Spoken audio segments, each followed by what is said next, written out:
This video is for teachers at Estacada School District, grades K through 5. This video will show you where to place comments for your students so that they will show up on the report cards and progress reports.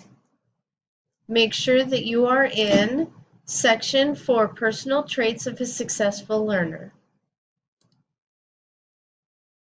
Click on A+ grading and then click on standards. Click on in the S1 column the cell next to the student you want to put comments down for. On the right-hand side, enter a comment into the text box.